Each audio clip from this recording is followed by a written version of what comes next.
Salut les amis, voilà c'est lundi déjà et c'est le jour d'un nouvel épisode de Adat Études et je suis très excité d'être avec vous encore une fois et c'est parti.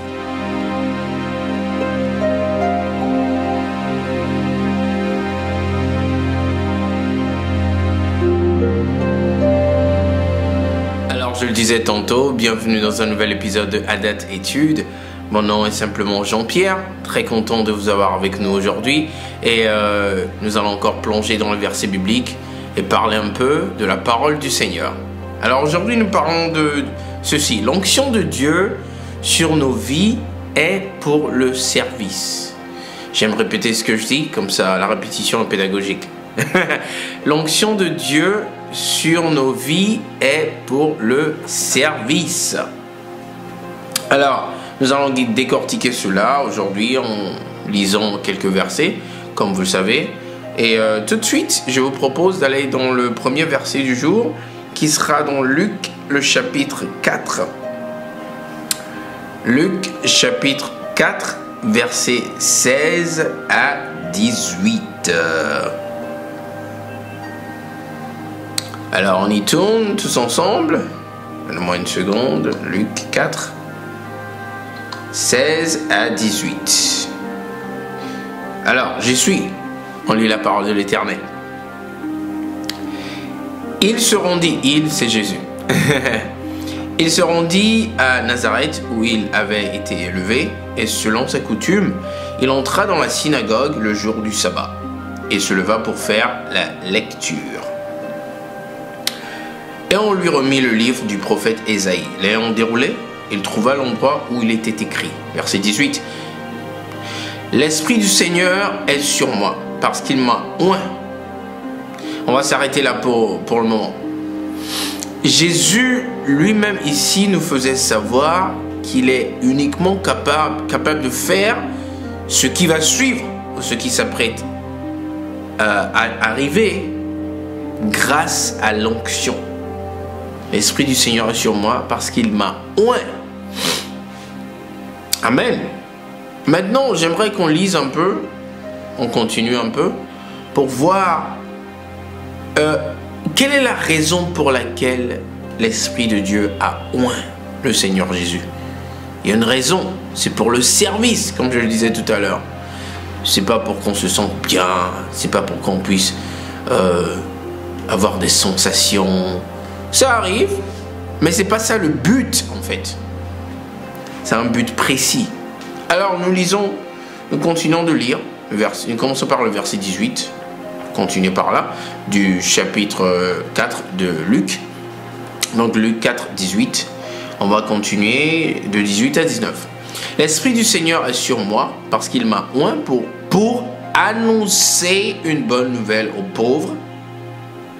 Il m'a envoyé pour guérir ceux qui ont le cœur brisé, pour proclamer aux captifs la délivrance et aux aveugles le recouvrement de la vue, pour renvoyer libres les opprimés.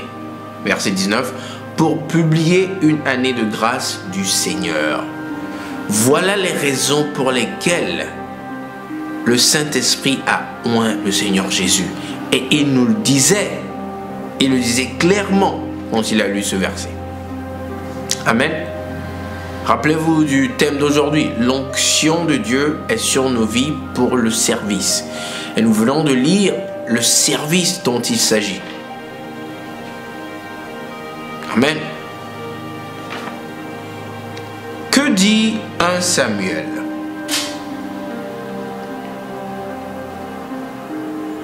1 Samuel, chapitre 16. 1 Samuel, chapitre 16. Le verset 11 à 13. Pardon. Le verset 11 à 13, et nous allons lire la parole du Seigneur. Puis Samuel dit à Isaïe, « Sont cela tous tes fils ?» Et il répondit, « Il reste encore le plus jeune, mais il fait paître les brebis. » Alors Samuel dit à Isaïe, « Envoie le chercher, car nous ne nous placerons pas avant qu'il ne soit venu ici. » Verset 12. Pardon. Isaïe l'envoya chercher. Or, il était blond, avec de beaux yeux et une belle figure. L'Éternel dit à Samuel, « Lève-toi, oins-le, car c'est lui. » Verset 13. Samuel prit la corne d'huile et l'oignit au milieu de ses frères. L'Esprit de Dieu saisit David à partir de ce jour et dans la suite. Samuel se leva et s'en alla à Rama. L'Esprit de Dieu saisit David à partir de ce jour et dans la suite. Ça veut dire quoi? Tout ce que David a été capable d'accomplir, c'est grâce à l'onction du Saint-Esprit en ce moment, dans 1 Samuel 16. Tout fait référence à ça. Sans ça, David n'aurait pas été capable de faire quoi que ce soit. Pardon. Et nous savons les nombreuses, ou soit devrais-je dire les nombreux miracles que le Seigneur a accomplis à travers David. David, il a été impossible de le tuer, pratiquement. Pourquoi? Parce qu'il avait l'onction de Dieu sur sa vie. Et le Seigneur avait une mission particulière à accomplir à travers la vie de David. Donc, j'ai un petit message à vous tous qui regardez aujourd'hui. Assurez-vous que le Seigneur vous ait oint par son Saint-Esprit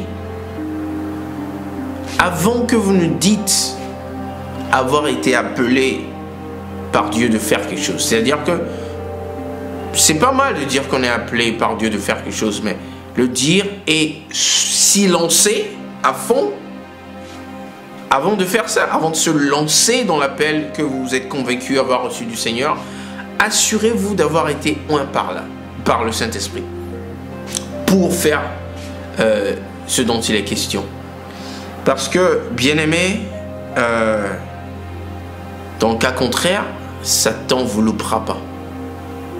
C'est pas du jeu en fait. C'est très sérieux.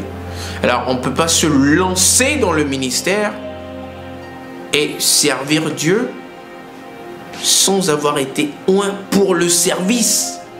En fait, l'onction, c'est la protection du Seigneur contre les attaques du diable, parce que on est en guerre continuelle avec le royaume des ténèbres. Donc se lancer dans le ministère sans avoir été oint par le Seigneur, c'est aller en guerre sans armes et espérer ne pas être blessé ni quoi que ce soit. Vous ne serez non seulement blessé, mais certainement tué si vous allez en guerre sans aucune arme et vos ennemis viennent avec des armes, des épées, que sais-je. Donc assurez-vous d'avoir reçu l'onction du Saint-Esprit avant de démarrer le ministère auquel Dieu vous appelle. Je suis certain que Dieu vous a appelé, Dieu nous a tous appelés. Et je suis sûr que votre ministère est immense. Raison de plus de s'assurer à recevoir l'onction du Saint-Esprit avant de s'y lancer. Ok les amis, donc ça sera tout pour aujourd'hui. J'espère que le Seigneur vous a parlé aujourd'hui. Ce fut un bel épisode aujourd'hui, j'ai été béni dans la préparation de cet épisode également.